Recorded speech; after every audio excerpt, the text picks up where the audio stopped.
A warm welcome to Decoding iSPAN moment. Before I start the session, I would like to introduce a special guest, Dr. Sneha T.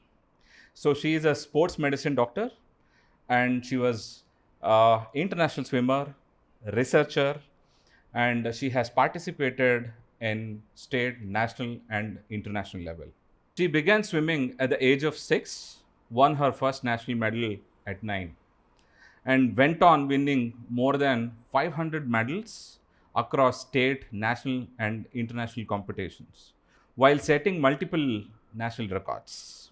Along her sporting career, she pursued medicine, completing her MBBS and MSc in sports medicine, exercise and health from University College London, and an MD in sports medicine.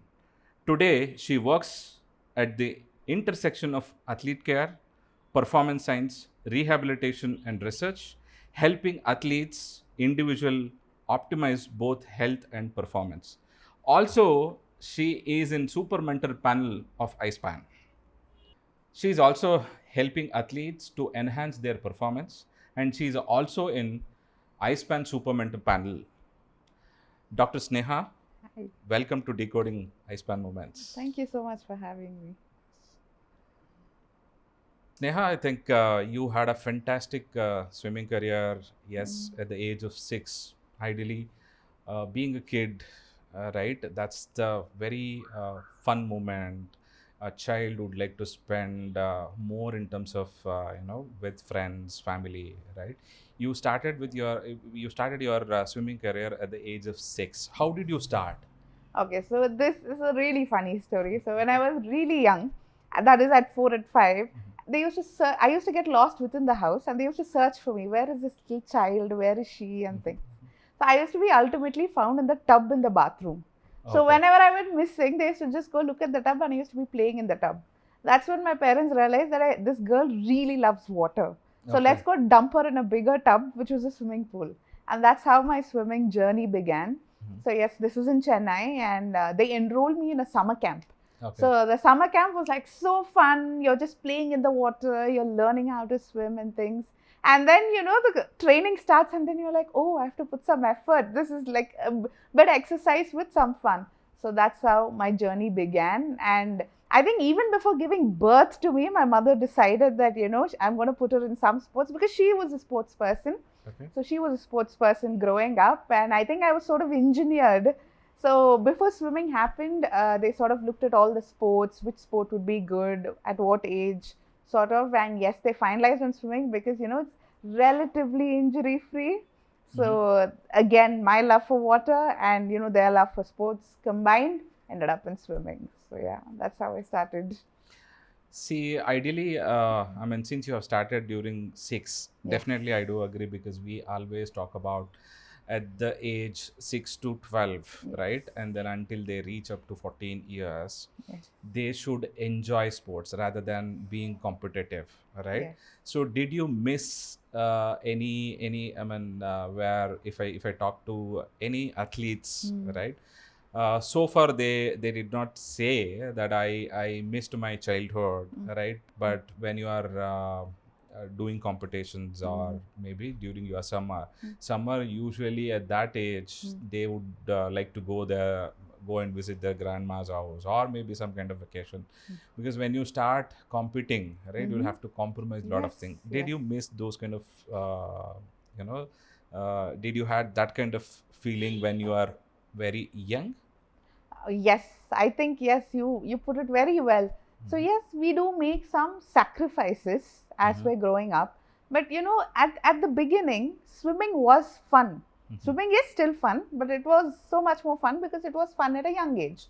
So when you're doing something that you find fun, it doesn't become a sacrifice. So at a young age in the pool, it's not just training. So we used to have a lot of games. We used to have meetups. So the pool was sort of like a family. And there it was really, really fun. It was sort of like, going out with your friends, like how you would go out to a theater, you're going out to the swimming pool. Yes, you're exercising, and that's a bit of, tiredness and things, but it was fun. So yes, I did miss out on a lot of vacations, going out with the family and things. But I got international trips with the Indian team. So Yes, traveling for of course. nationals, I've Okay. been to many, many places in India. So much travel that was involved. So Mhm. that became sort of the trips. Like, let's say we went to a national event, we would stay for 1 or 2 days extra, and Mhm. have some sightseeing and have fun. Yes, Yes. and this term of sacrifice for me changed as I grew up. So young, yes, you're missing out on Mhm. some of the events, like say school events that you would miss because you're in competitions and things. But as you grow up, the word sacrifice takes a different meaning. Mhm. So when sacrifice by itself means that you're leaving something to do something else. Yeah. Yeah. But as you're growing up, you realize that swimming is what you want to be doing. So you're not leaving something else to do something else. You're choosing what you want to do. So when Yeah. you're growing up, the word is not sacrifice, the word becomes choice. True. And the choice that I made, I have no regrets. It was absolutely fun. I think, looking back, the good, bad, ugly, all of it was good. All of it Okay. was really, really fun. Yes. Have your first national medal at Yes. the age of 9, and then when you are so young, and then you could reach up to international level. So how did you feel? Because at the young age, Mm-hmm. right? Ideally, what happens? Yes, when people have maturity, it takes time, Yes. as in when you are growing, right? But you have reached that stage when you are so young. How did you feel? Okay, so this is a very, very Yeah. well phrased, very well put question, Mr. Prasanna. So the truth is, when you're so young and winning, you don't realize the value of it. Okay. Looking back, I did realize this because I value things so much more now than what I did back then. So when I was 9, that was, yes, first nationals, and 13 was my first international. Mm-hmm. So back then, I didn't even know, this was in 2009, we were doing the junior nationals.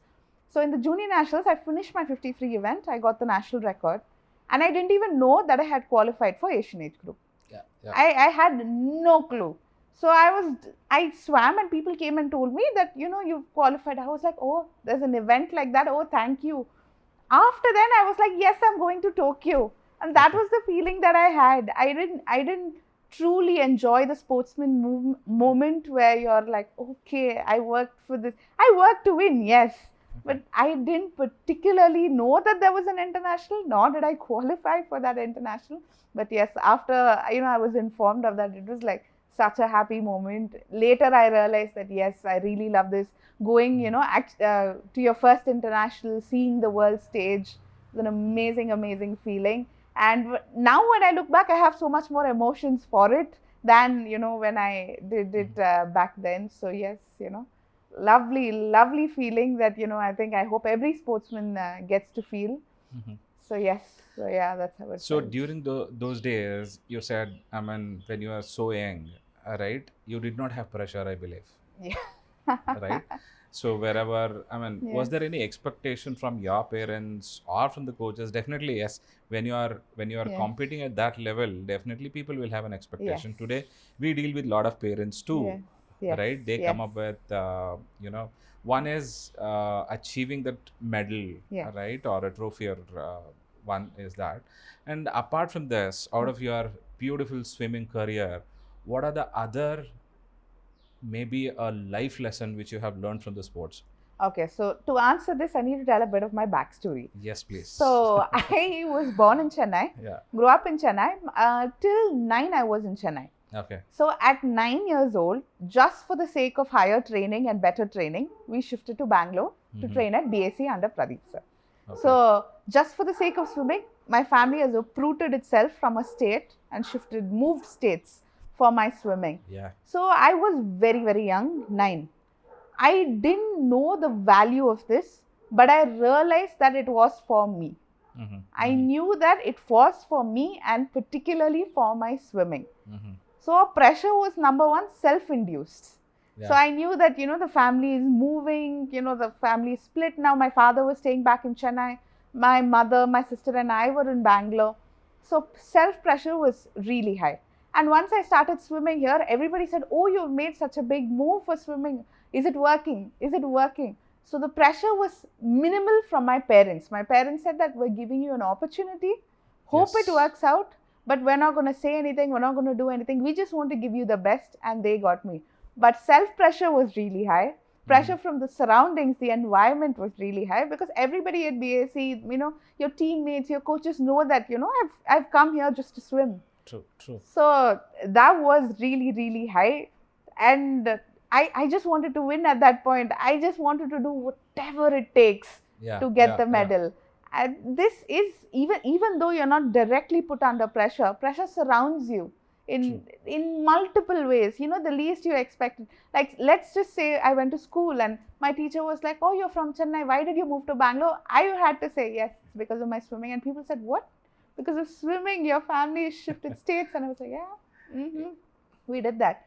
So yes, the pressure was immense. But yes, I'm so happy that I had the support that I had to, come across it and, ultimately do well. Yeah. Okay. So ideally, I can understand, because way back, it is about 22 years ago, you are talking about. Yes, awareness about the sports was not really high, right? Especially in schools. If you are doing something, if when you are pursuing something in sports, people say, so is it working, or maybe is it really worth? Because they never used to consider that as a career too. Yes. Right. One is you had to overcome a lot of pressure. One is self pressure, because people would start saying I think, being a parent, I could also relate. Right now, even my son, he plays tennis, and then we have shifted from one location to another location. I really I can understand that. So one is in a self pressure, because you have been pressurized with your own thoughts. Yes. Correct. True. And then the environment, and then the kind of parent, even the parents were chill, saying, okay, let her pursue. It's our responsibility where we have to support. Right. From the coaches will get to know, okay, these parents have been shifted with this kid from all the way from Chennai to Bangalore. We have to give our 100%. And then every now and then, definitely they would be talking about, you have been shifted, you are putting a lot of efforts, so you got this opportunity, you will have to do it, because that will also put a lot of pressure. Yes, of course you have achieved. I definitely agree. So how did you manage this pressure? Okay, so how I looked at it is, I stopped looking at medals at that point. To me, it was, as long as I do my best. So every day I used to wake up to try to do my best, because chasing medals wasn't at all the option then. Because I did get my first national medal at 9, but to be consistent in it takes a whole other effort. So it was not like every year I was at my peak. It was not like every year I was winning. So from that 9 to 13, I just tried to do my best. At a young age, sort of the environment makes you grow up. In a way, forces you to grow up. If that's a strong word, but yeah, in a way, it forces you to grow up, to think more. So as an 11-year-old, you try to do what you can do. And for me, with the support, coaches were amazing. I mean, if there's any place to be, it's at BSc. And my home was amazing, and everybody just said, try your best. So I think that is life, as it is. What you do is you hope to give your best. Winning or not, may come, may not come, but at the end of the day, as long as you've put your 100% effort, you're gonna ultimately get there, hopefully. It's all about how it is. And that's the greatest lesson you also learn from sports, to sort of give your best and hope for the best, and things can work out anyway. It can work out however it is working out, but you always know that you wake up every single day, that you're waking up, you're trying to do your best, and that's all that I tried to do. Give my best. Fantastic. How did you manage your schooling? Oh, so yes, since 8th grade, I've never been to school. I mean, never been, as in I just used to go, write the exams and come back. I studied at Bishop Cotton's, who were very, very supportive, who let me. So since 8th, I was in the Indian team, traveling with the team for camps and then ultimately international competitions.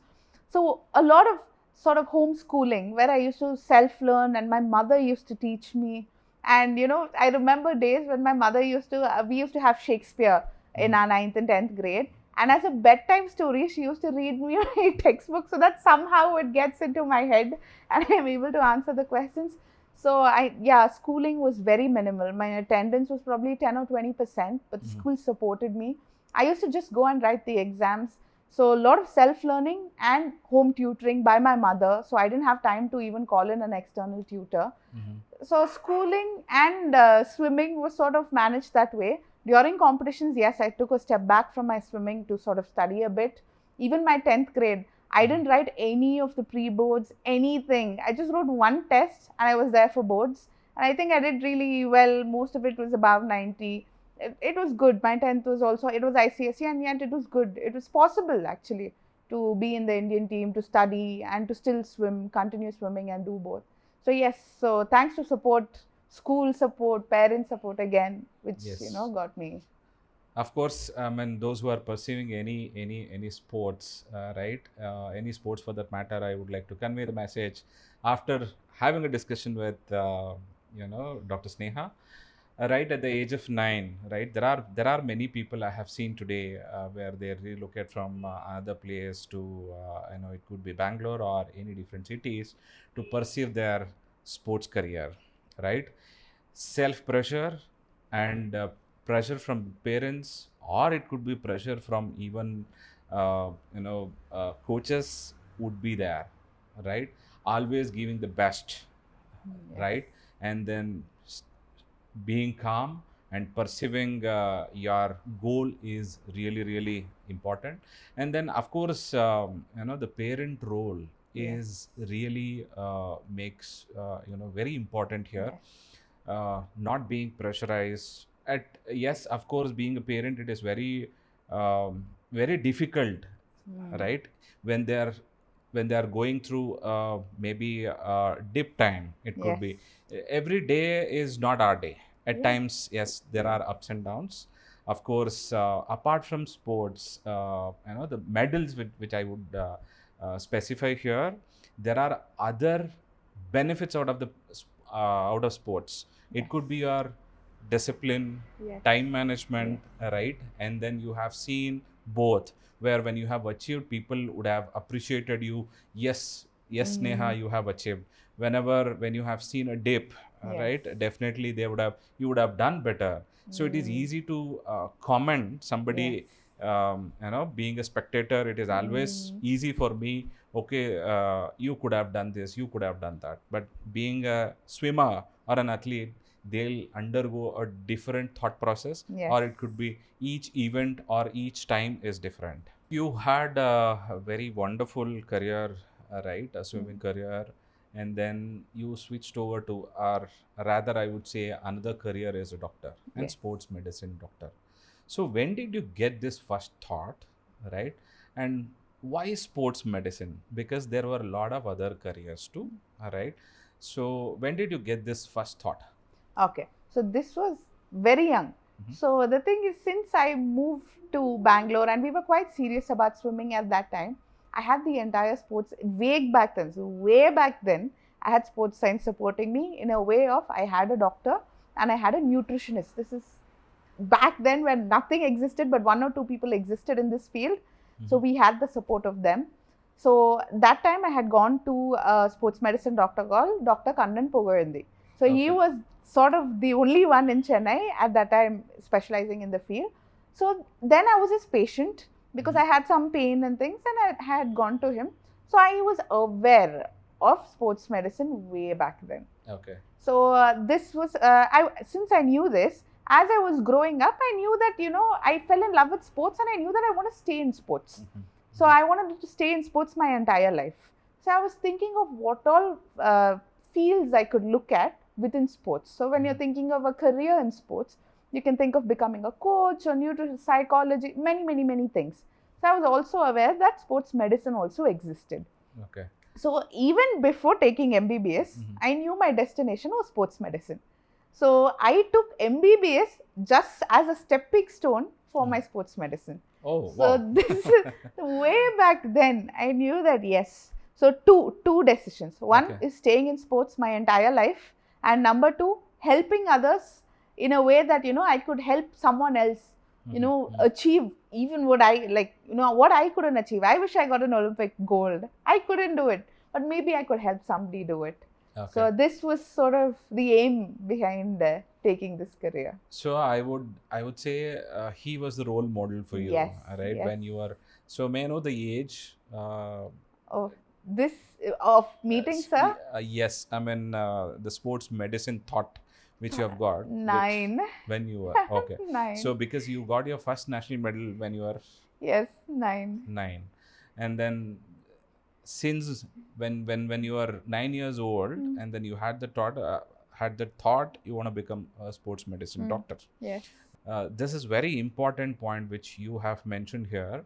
A lot of people who would concentrate more in terms of training, right? Yes. There are other aspects too. Yes. It could be Definitely. right, whether it is injury prevention or a injury, right? Yeah. And then ups and downs, Yes. and then right fueling, ideally the nutrition, which which is very very important, because we see a swimmer or we see an athlete who is performing, but behind the scene there are a lot of people who would be working, Yes. So true. right? So yes, I mean when you are at 9 you had the thought, and Yes. then you have perceived it. Yes. So yes, it's a big achievement too, Thank you. right? Yes. Okay, so which is about close to maybe 20 plus years ago, Yeah. right? So when you were swimming, as you had mentioned, where there were no people except Yes. few of them, Yes. you had nutritionists who Yes. would be supporting during that time. Now you are pursuing a different role, Yes. right? Yes, of course, you are continuing your swimming career too. Yeah. But so what has changed now? Okay, so back then it was a luxury. That is what it was. Very few people had access to it, and even if you wanted to go to one, it was very difficult to find somebody in sports science.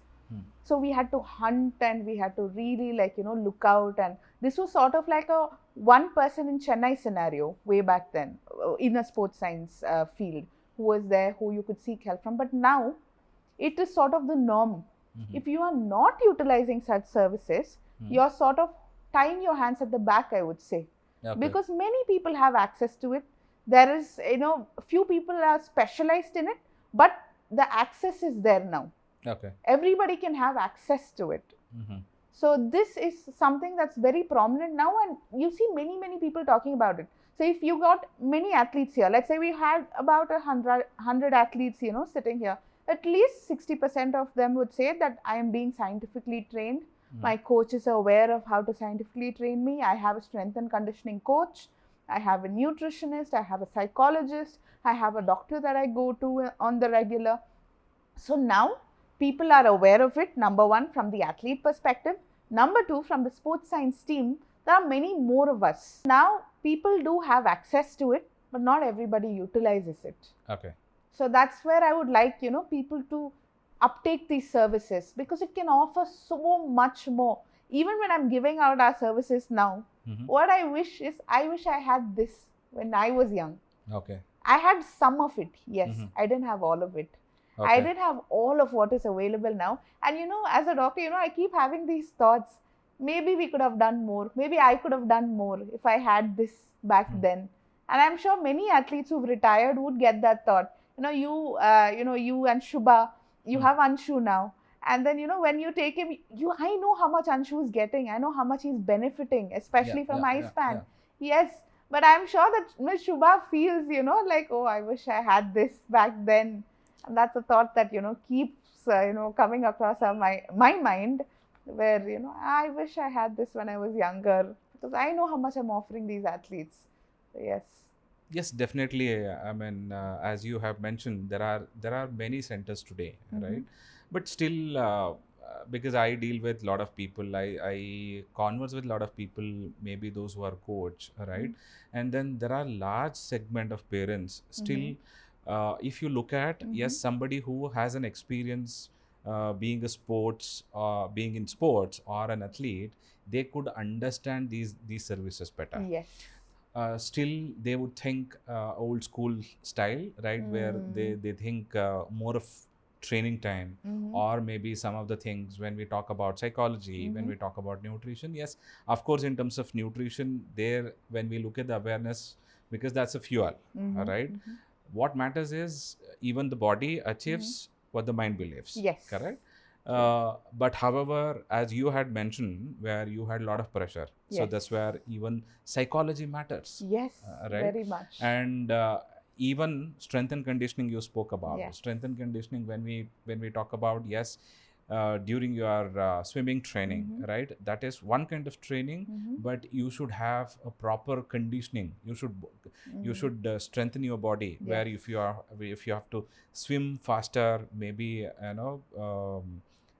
it could be your maybe a sprinters or long distance, you need specific strength and conditioning coach as well, right? And then very important, I always talk about I square, which is one is for an athlete interest. The Yes. day he lost this, he or she lost the interest, nobody can't do anything. True. And then injury again. Yes. So injury prevention plays a major role, and then they need to have that kind of support. Yes. Good that you had experienced or maybe have that kind of support. Yes. We had discussed about your achievements. Maybe so did you find low, or were you low during your swimming career? Any of the competition which Yes. you are supposed to win, and then you lost that competition? Have you experienced those scenarios rather than the such situation during your life? Yes, I think, oh my God, this is such a roller coaster of a journey. So yes, my first international was 2009. My last international was, as a master's, I did an event last month. But Okay. other than that, my elite international was 2017. So you're looking at about 9 odd years of being on and off part of the Indian team.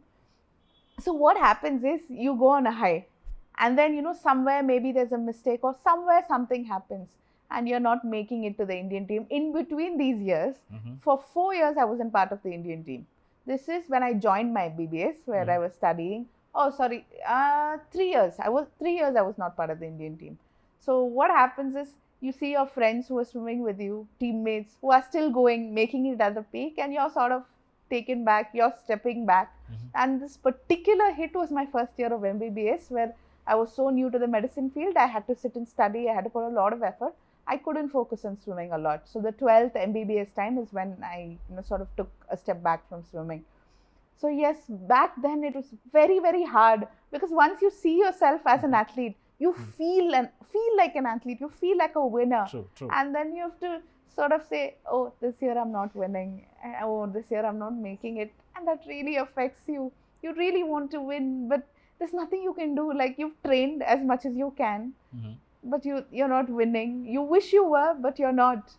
So those times, yeah, it was very, very hard to sort of accept. And you know what is most difficult to accept is that you made this choice. It was my choice to join MBBS. So it was my choice to take a step back from swimming.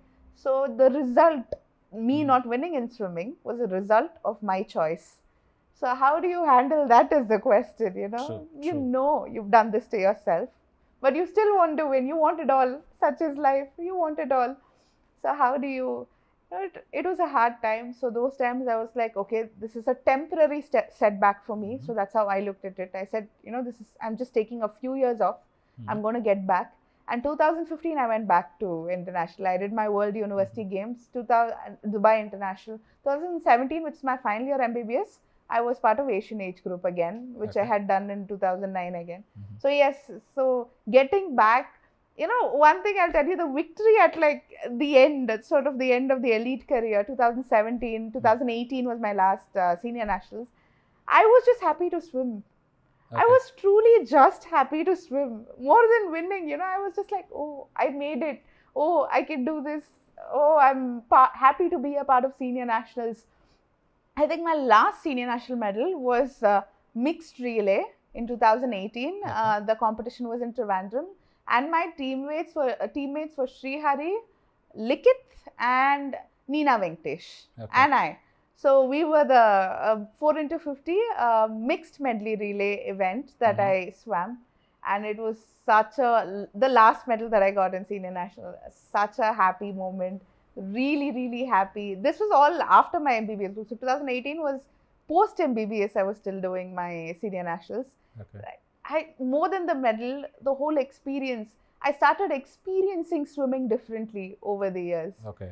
So Okay. winning, yes, gave me joy, but the whole journey of it, sort of the journey of getting there, being able to do the warm up with your teammates, getting prepped for the event, putting on that race suit, praying it doesn't tear, having the finals, the whole moment was just so wonderful.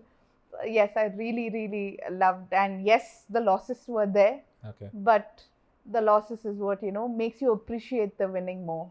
That's how I saw it.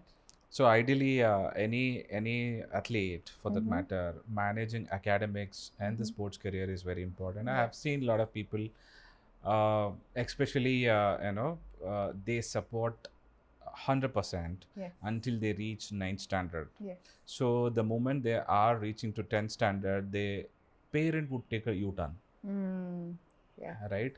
And then you have expressed after 12th, right? And then when you get into MBBS, the first year where, so you will have that, you must be having that confusion, should I concentrate on swimming, or just as MBBS, should I get into MBBS, or am I doing the am I on the correct path? There are a lot of questions. Yes. Right? So did you take psychology help during your career? Mr. Prasanna, do you know your wife was my psychologist? Oh, okay. Yeah. Okay. So this was 2017. Okay. This was prior to the Asian age group. Mm-hmm. So that year was again my final year MBBS, and I was giving the Asian age group trials. Okay. So it was really, really pressurizing, where I knew that I had few years left in elite swimming. I was fully aware of that. And I knew that I had to pass my exams as well to become a doctor. So the pressure was high. And I knew that, it's time to seek some help. And I went to Miss Shubha, and she helped me. I went multiple sessions before the Asian age group. And Shubha was my competitor. Me and Shubha started, Shubha was way before me, but I started my career sort of winning with Shubha. My first senior national medal was with Shubha, where she got the gold. I got the silver, 2009 senior nationals. Okay. So wonderful memories with her. Same event, 50 free over many, many years, many internationals together. And then she knew my event, of course, she knew, and she knew my strengths and weaknesses as well, seeing me as a competitor. Okay. She said, Sneha, your underwater is bad. We're going to focus on this. Sneha, your finish needs to be better. So Miss Shubha knew me as a competitor. She knew me as a friend, and she knew me as a person overall. So with all of this, she helped me so much. So since she knew me as a competitor, yes, she was working on my underwater, she was working on my finishes, psychology help, whatever she could do, she did it. And I made it to the Asian age group. And, I'm so grateful I had the help that I had to get me there. And such a wonderful event, the Asian age group, where, I was one of the oldest. So when you start your career, you're one of the youngest in the Indian team. And then in 2017, I was one of the oldest people in the Indian team. And it was really, really fun. So happy to have experienced it. It was in Uzbekistan. So yes, that was the journey that got me there. So you said, you seeked help from Shubha, Yes. and she was your, competitor. She has seen you as a competitor, and then she was a psychologist too. Yes.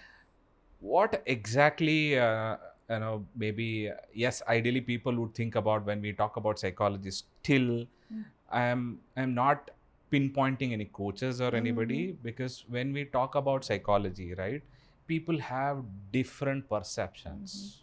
So it is something, okay, they do a miracle, or maybe I have seen people before the race, tomorrow is the race, they would start seeking help, or they would just talk to the psychologist, things will be all right tomorrow, right? And yes, she had a different role in your life. Yes. Right. So what exactly it helped? How did you achieve? Maybe how did you overcome? Okay. So the thing is, when parents come to me as well, they believe psychology as two extremes. Either it will take you everywhere in life, or it will take you nowhere in life. There are some people who believe in it more than they should. There are some people who don't believe in it at all. But the reality is, psychology will help everybody.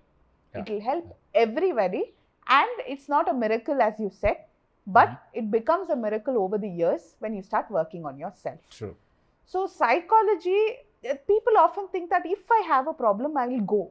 But actually, it's preventative. Even before you have a problem, you go to enhance your normal abilities.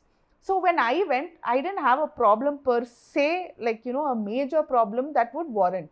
But I knew that I needed help in concentration. I needed help in overcoming certain tactical difficulties where you seek help. So all of this psychology definitely plays a role. And where these parents sort of come to me is, why psychology? He's already very motivated, he already has a lot of confidence. So they don't understand that external reality is different from the internal reality that's going on inside the head, which often the children don't even tell the parents, because they don't want the parents to, number one, worry, nor do they want to get yelled at by the parents. True. So the children, they're young, they may not be able to give a true feedback, and these parents want to believe what they want to believe. They want to believe that they're giving everything, which it's normal, but they should sort of take one step ahead and say that maybe this child is not telling me some things, or maybe there can be nothing wrong, but let me give the best that I can offer this child. So in that perspective, if parents start sort of understanding and realizing that the taboo can be taken out, the psychology taboo will be removed. And number two, as they're staying in psychology, you have a coach, your mind coach, where you're constantly getting the help that you need to get, the performance will increase for sure. Whether it be in academics, whether it be in sports, or whether it be in life. Because even if we finish studying and finish the sports, life still exists, where we sort of have to go on till the end of life.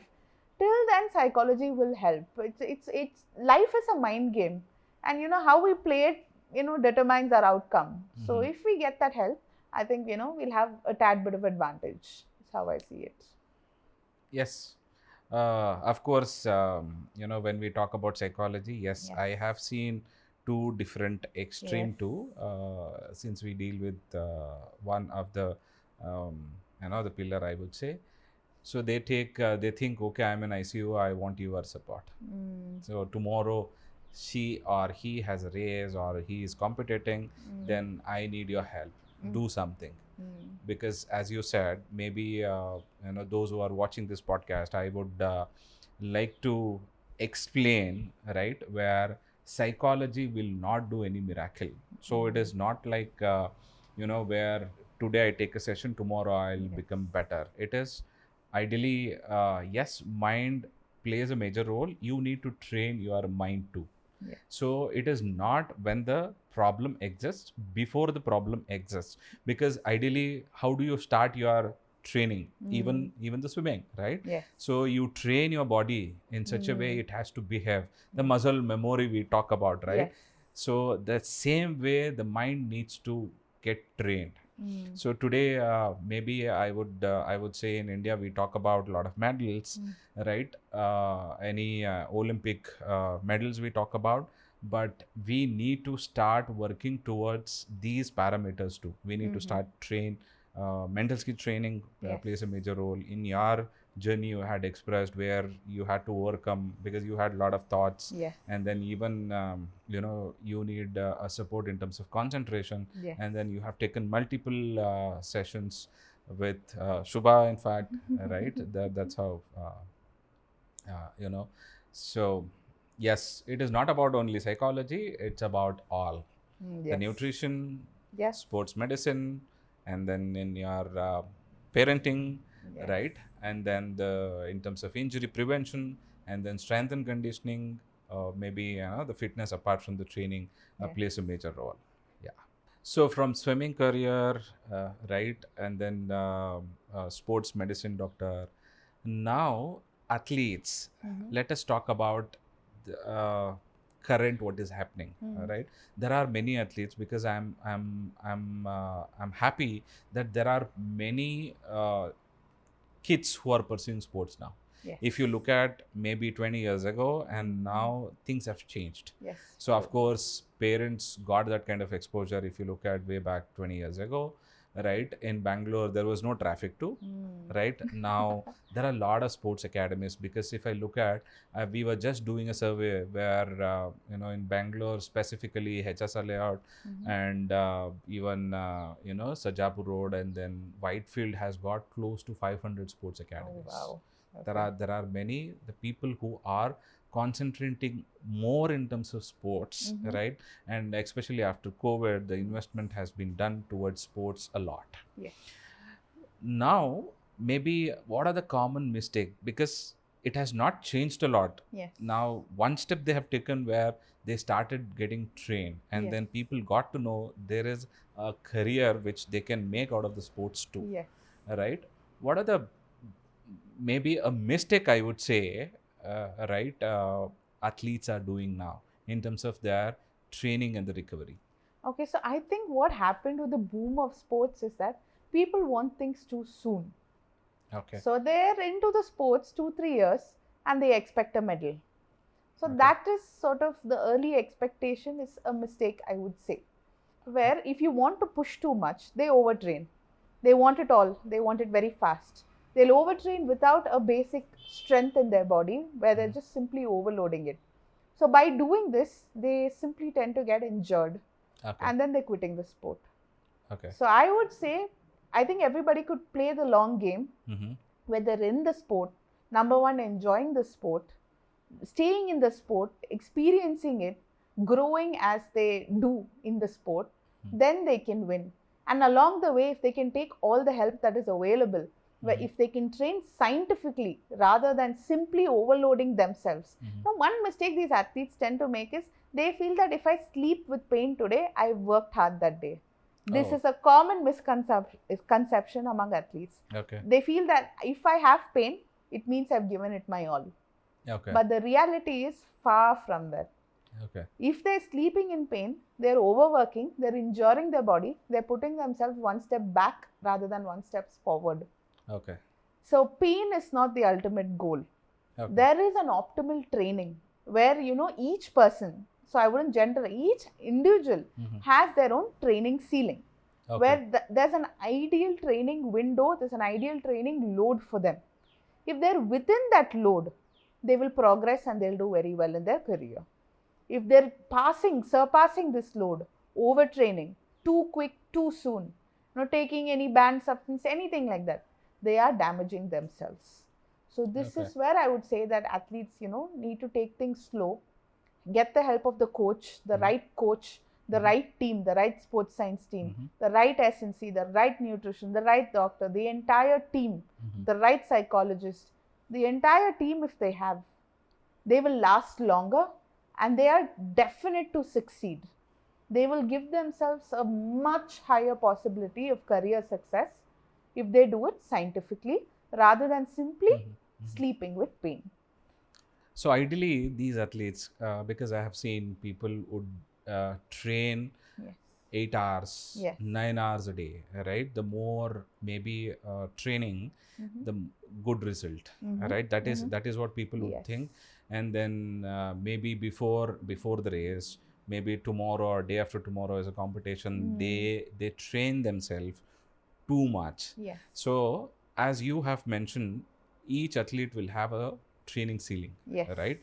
So is there any specific number or any age or how, I mean, being a sports medicine doctor, because you have multiple profession, you are a nutritionist as well, and then you are a sports medicine doctor, and of course you are an athlete, you can understand athlete better, right? So how do we identify this training ceiling? Okay, so at a young age, at least less than 10, I would say multi-sport involvement, no single sport specialization at a young age. Why? So that they get all the skills. So each sport will offer a different skill set which is needed for development. Let's say swimming, a lot of cardiorespiratory, that is the breathing, the general fitness that comes. Basketball, a lot of agility, lower limb movement.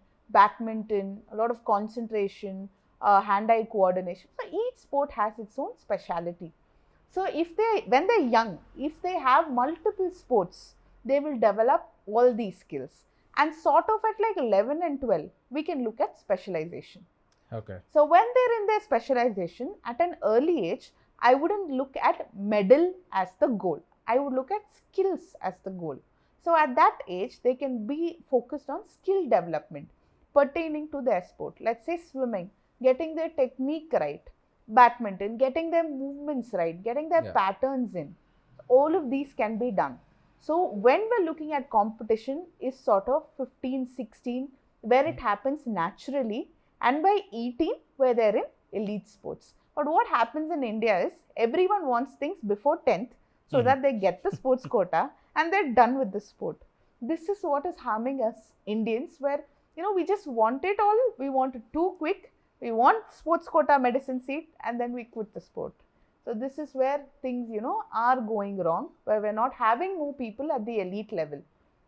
Early quitting because of overtraining, because of sort of different focus, where they want to focus on academics. So simply people don't believe that there's a career in sports. But as you said, yes, now people are starting to believe that there is a career in sports, thanks to our cricketers, thanks to IPL. But yeah, people are starting to believe. Everybody wants to become MS Dhoni, everybody wants to become Virat Kohli, and that's sort of the trend that we're seeing. And now, apart from cricket also, we're seeing people in other sports. But people want to be in tennis and badminton. They're seeing PV Sindhu, and amazing things are happening, and I'm so glad that it's happening. But they keep that as the goal. To become Miss PV Sindhu is the goal. But to get to that level, you need to train like her. She has an entire team behind her who supports her. So without that team, it's hard. It's definitely very difficult to get there. So if you want to become that person, you should also be willing to put in the hard work that person was willing to put in. So training scientifically, again, having a support and growing as time grows and giving it time. The long-term athlete development, LTAD, is what we're looking at. So if we incorporate that, we can have much more Olympians, much more medals from India that we're seeing in the future. So being an athlete, right? So we spoke about nutrition, right, and the training and the recovery also. They need to get trained scientifically. So how much hours of sleep and the nutrition part? Because a lot of athletes, they would come to us, especially right. So do you have this product? I need this product. Can you get this from US? That's a question usually they would ask. And second thing is sleep, right? And nowadays these kids will not go to sleep because it could be because of screen time, or it could be maybe they say I'm not getting sleep, or at times I have seen they sleep for very long hours. And even I remember one of the athlete parent was talking about, so athlete got trained hard for 3 days, right? And then she slept for entire 24 hours. Oh my entire 24 hours. So this is where even if they are not getting trained scientifically, will also lead to a problem, right? Yes. So how does sleep matters and the nutrition matters? Okay, so how important is sleep is, how I would like to put it is, let's say you had the entire team, everybody was doing it right, everything was given right, but you don't sleep well, you lose out on the benefit of the entire team. That's how important sleep is. Okay. So if the body is not recovering, there's no point in having a team itself, because you'll only damage your body. Yeah. So that's the importance of sleep. And every single athlete, the number of required hours of sleep, I would say, is about 8 hours.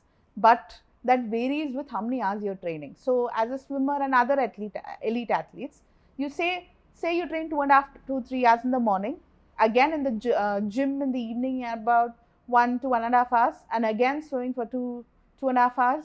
You're going to look at naps in between as well. So along with the 8 hours, you're looking at 1 or 2 hour naps. Yeah. So that much is how much recovery is needed. So recovery depends on how much input is given, which is the training load. On an average, for anybody training 1 to 2 hours a day, if you get 8 hours of sleep, it is sufficient. But if you're looking at a higher level athlete, you are looking at additional naps so that you recover. Why? Because only in your sleep will your body produce hormones, will your body go into muscle synthesis, will your body look at the recovery aspect of things. So whenever we train, we're having a sort of slight damage in the body. So that has to, the damage can either become more damaged, or it can go into super compensation where you're building muscles. So we want the muscle build. We don't want the damage.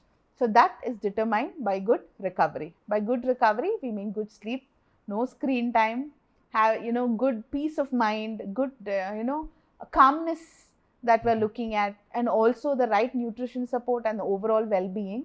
All of this aids to recovery, and all of this aids to the sleep, which will get you much better. So that's how important. Yeah, because being a nutritionist as well, so what message you would like to give them?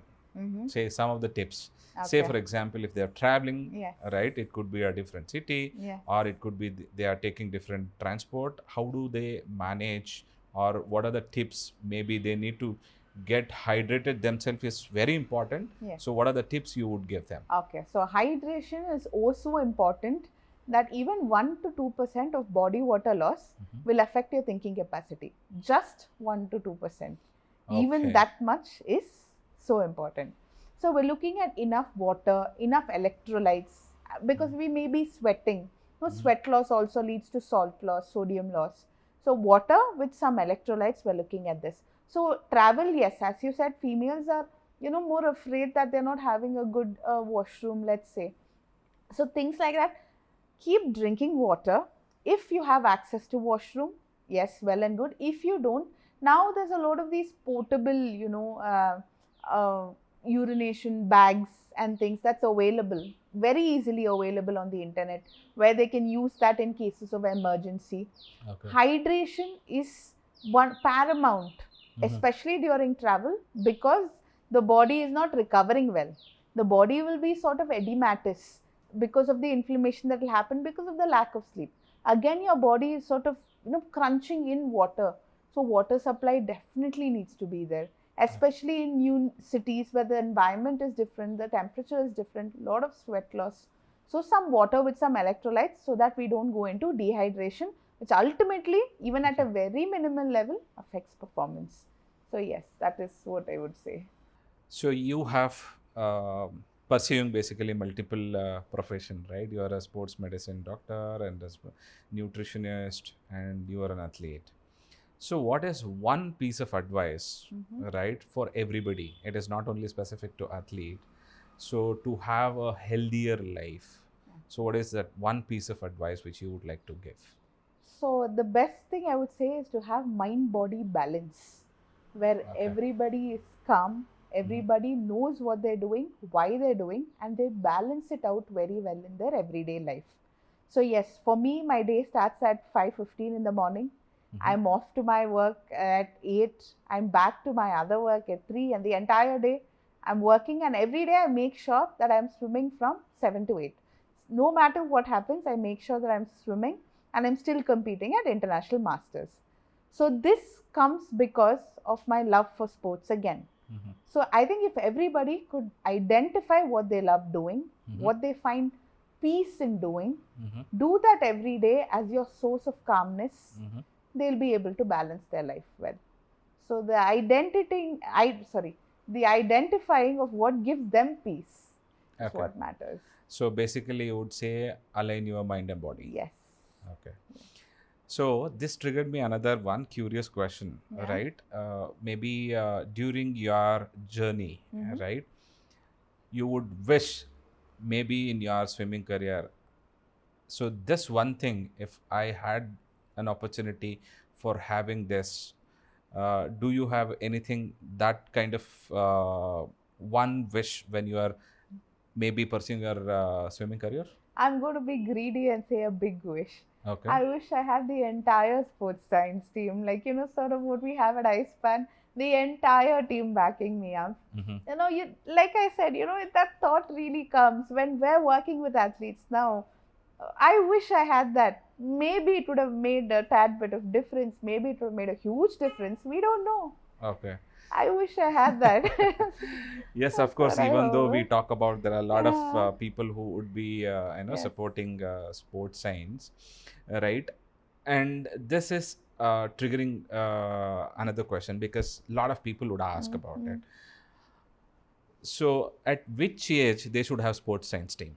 Say for example, if they are perceiving any serious sports, which age, right? So I mean, is it mattered about because in India people would talk about, okay, let this kid achieve state level, national level, then let us support, right? Because you are a professional, right? So in terms of athlete also you have seen, and currently you are also a sports medicine doctor. What is the right age to have a sports science team? I would say start as soon as possible. The Okay. minute they're into sports, start it. Not just sports as in professionally. I mean, if they're starting playing, let's say if a parent came and spoke to me now and they had a 6-year-old kid, I could advise them on the multiple sports that they could try. We could work on their neurocognitive ability from the psychology department. We could work on building their bones at a very young age from the nutrition department. So start as soon as possible, start very young. So sports science sounds very high tech, sounds very fancy, no? When you say sports science, and people assume it's for the elite, but no. The reality is everybody deserves health, and health starts very very young. So when they're starting at a young age, we can work on the health perspective, even if we're not working on the medals. Get them fit, get them healthy, get them sound, get them right. And then as they're growing up, we ourselves will include new domains into their sports, where the sports science team then gives them the high-tech performance. So even from athlete perspective, right? Yes. If we introduce sports science team or this services, I would rather call it a sports science team, Yeah. right? Or athlete well-being, when we enable at the right age or maybe at the early age, they get exposed to each department. Yes. So today the biggest challenge is always I see, right? We are asking them to, we are not sending them to school, and then we are asking them to write an exam of 10th standard. Because when they are achieving at the national level or international level, Yeah. we will load with all the sports science. Yes. Because even for sports science team, right? So for them to work on them, it is little difficult. Because right from, because you spoke about the cognitive level, right? At the early stage, when they get exposed to this, they know who is a sports medicine doctor. Yeah. They know who is a nutritionist. They know who is a psychologist. Maybe what are the maybe challenges I should explain or I need to fix. Because now if they have anything which is related to training, they go back to the coaches and then ask, so this is what I am feeling, this is what, where this technique maybe I need support.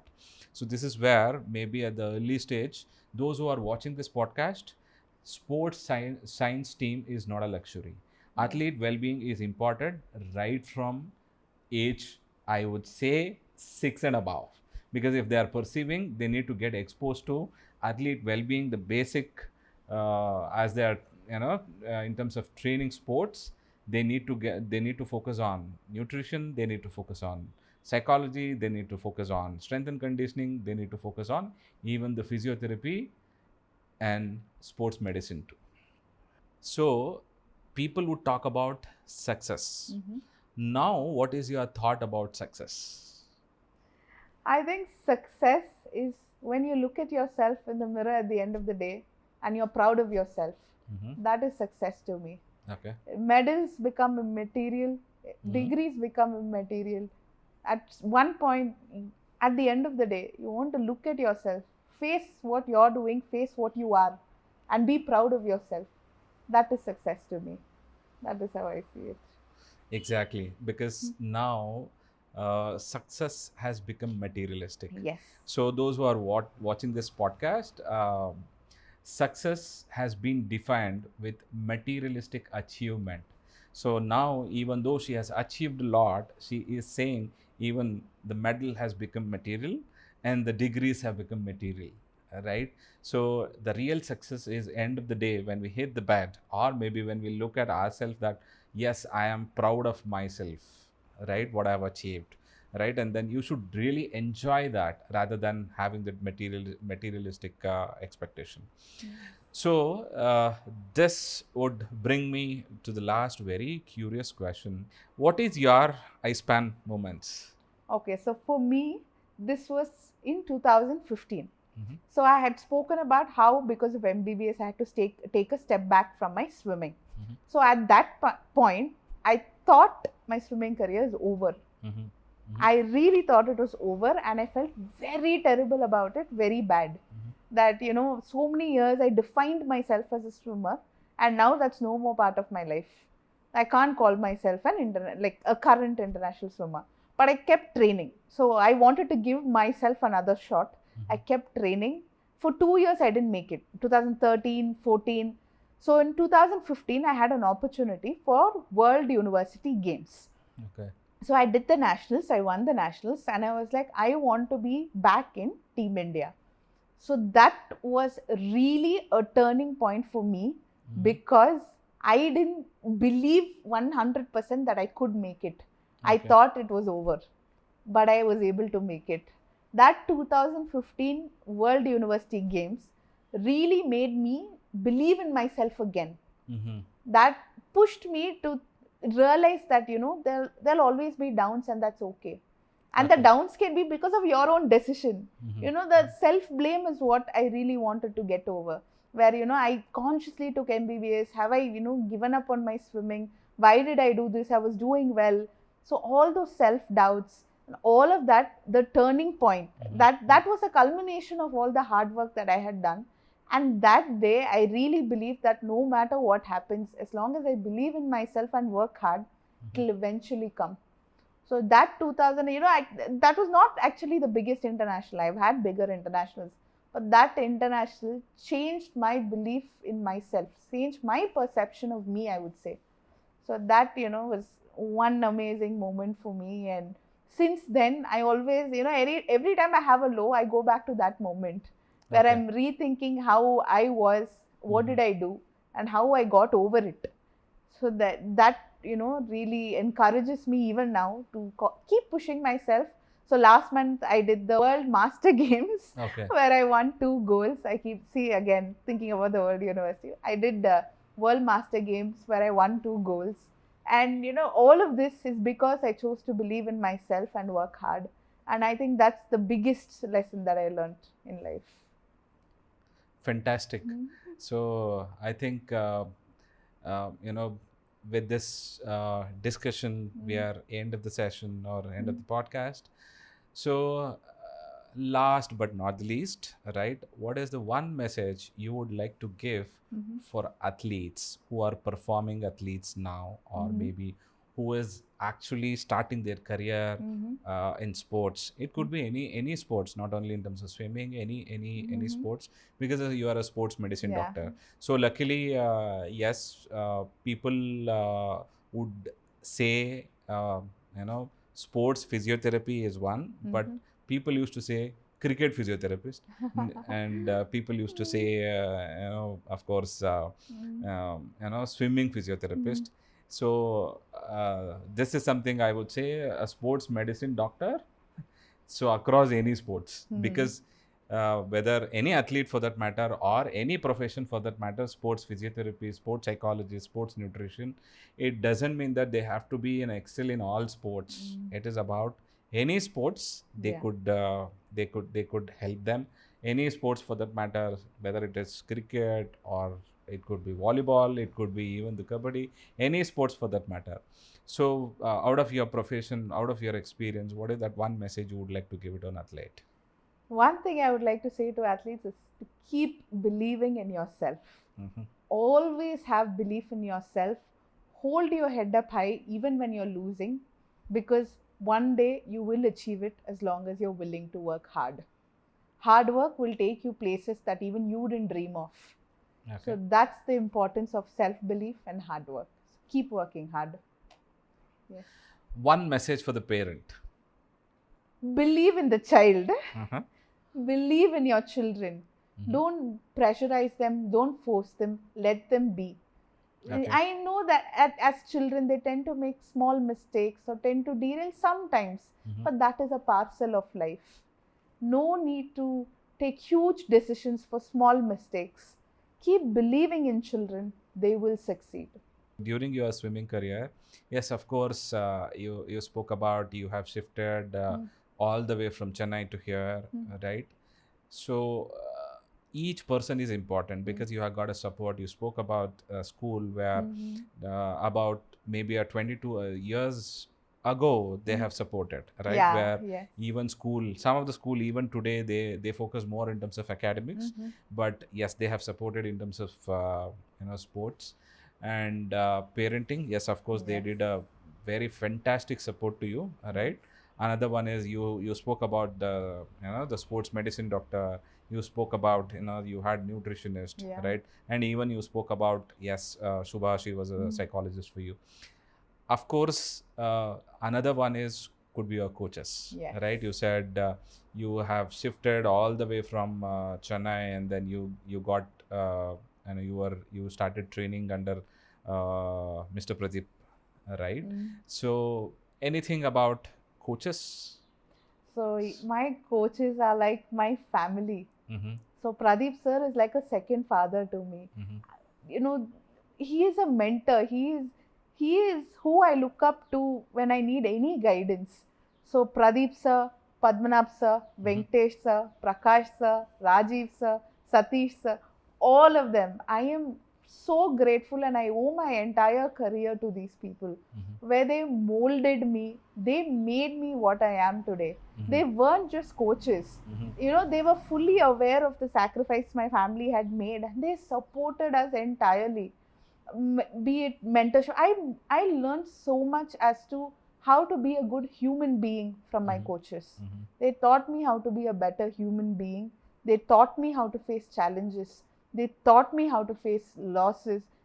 They used to treat me the same, irrespective of whether I was Indian best or I was not winning at all. True. So that is what being a great coach means, and that is what they are, and they're training many more athletes now. Yeah. And yes, their role in my life is unparalleled, and I'm so grateful to each and every one of them. So yeah, at this point, thank you to everybody who supported me along the journey. Yes. So yes, as an athlete, you spoke about the coaches, right? As a sports medicine doctor, right? What is the one message you would like to give it to coaches? So the coaches could seek the help of other specialists.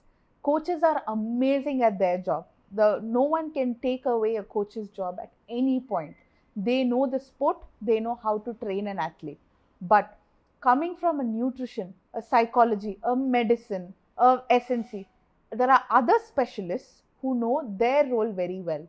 And the integration of a sports coach with a sports science team will benefit the athlete and the coach in helping train them much, much better. So sports coaches, please seek the help of sports science team. Okay, so this is a message for the coaches. Yes, from an athlete and a sports medicine doctor.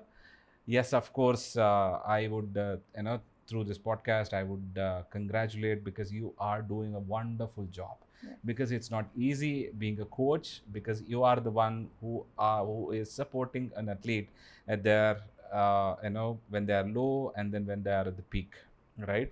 Seeking support from entire team is very important, because now in the past, because when Sneha, she was talking about 22 years ago, there are few professions who were present or maybe available in India or in any metropolitan cities. Today there are many athletes who have completed the masters, like Sneha. There are many people who are ready to support athletes, make utilize of those professionals, and then let us hope for, let us get more medals in terms of international or maybe a Olympic in Olympics. Little did I know that when me and Shubha started out as competitors, that one day we would be looking, this is really, I think, Shubha's vision actually. Where, when at that age, she used to make fun. She used to say, in the future, we'll have a team. She used to look at Miss Pooja and everybody, you do the physiotherapy, you do this, and we can get back in the future and have a team. And really, she materialized it, and that was so amazing. And then we are all back in the team. The entire BAC, the super mentors, the entire panel are all ex-BAC swimmers, and we all got back, and that is life. I'm like, okay, this really happened. That it really happened moment that I keep having when I come to iSPAN. That brings goosebumps to me. It happened, and we're living it, and we're helping many more athletes. Get to where we are, and that's so good. And that feeling is, it's a wholesome moment for me, you know.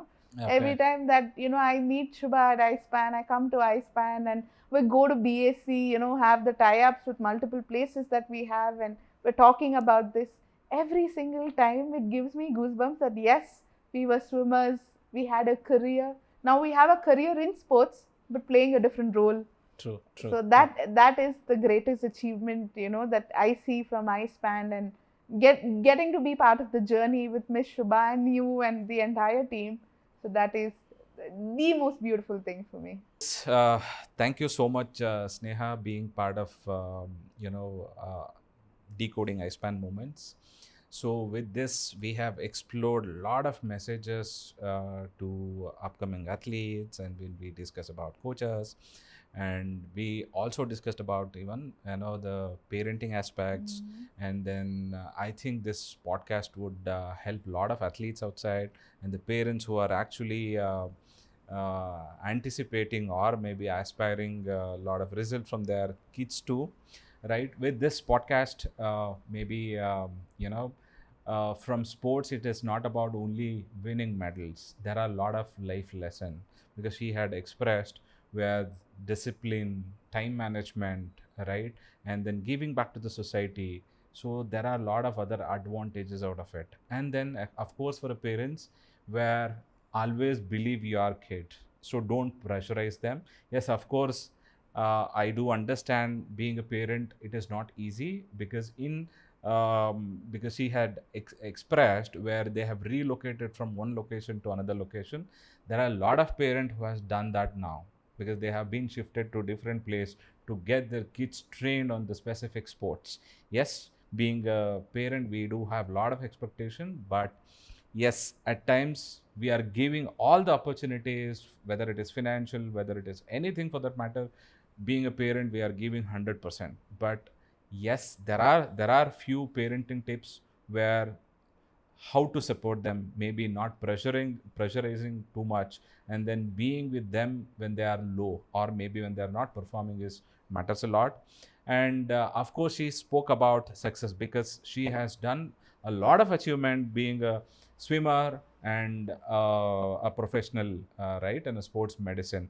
So after a certain age, or maybe when we reach the peak level, we'll get to know the success is all about, when I look back, right, I should feel proud of myself rather than materialistic, right? And then even for the coaches, yes, as I mentioned, there is a team in place. So you guys are doing, or the coaches are doing excellent job.